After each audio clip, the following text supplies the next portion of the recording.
Hello everyone, welcome to my YouTube channel ख्वाबों के पंख। आज इस वीडियो में हम जेठ पूर्णिमा व्रत की कथा सुनाने जा रहे हैं।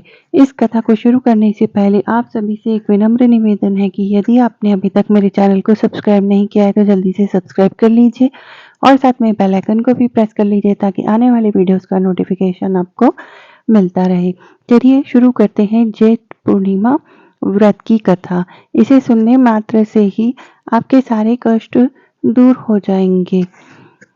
कथा इस प्रकार है। पौराणिक कथा के अनुसार एक बार अश्वपति नाम का एक राजा था जिसकी केवल एक ही संतान थी। राजा अश्वपति की इकलौती संतान देवी सावित्री बहुत ही प्रभावशाली लड़की थी।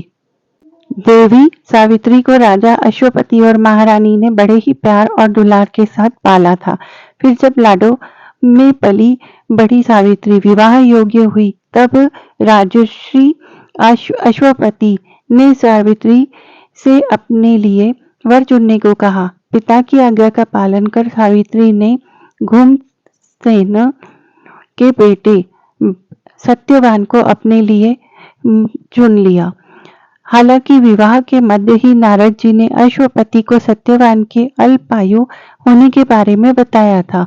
सत्यवान की आयु को लेकर मन में बहुत दुविधा थी।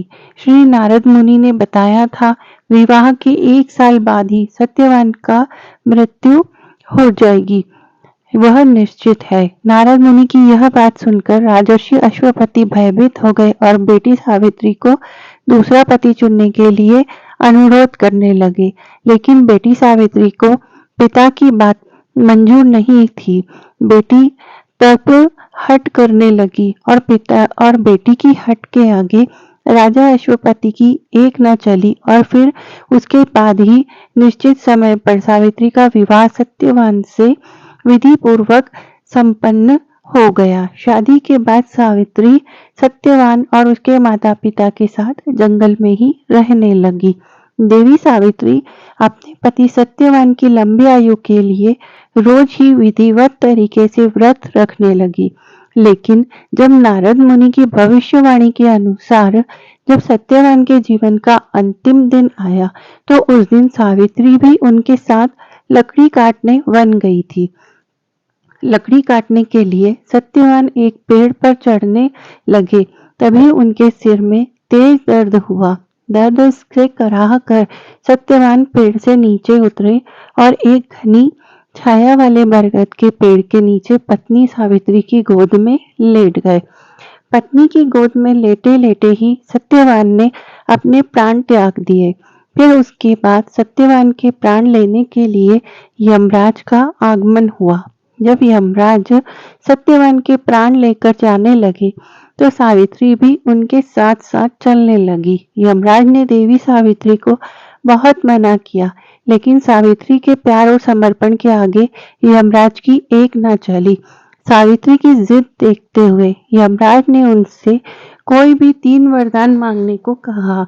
यमराज द्वारा कही गई शर्त की बात सुनकर सावित्री ने 100 पुत्रों की माता बनने का, अपनी कोख से जन्म लेने का वरदान लिया। लेकिन यमराज द्वारा दिया गया ये वरदान तभी पूरा होकर फलित हो पाता जब यमराज उसके पति सत्यवान को जिंदा कर देते। जब यमराज सावित्री को दिए गए अपने वचन से बंधे हुए थे, उसी वचन का मान रखते हुए उन्होंने सावित्री के पति सत्यवान के प्राण दोबारा लौटा दिए। प्राण लौटाने के बाद सत्यवान फिर से जीवित हो उठे।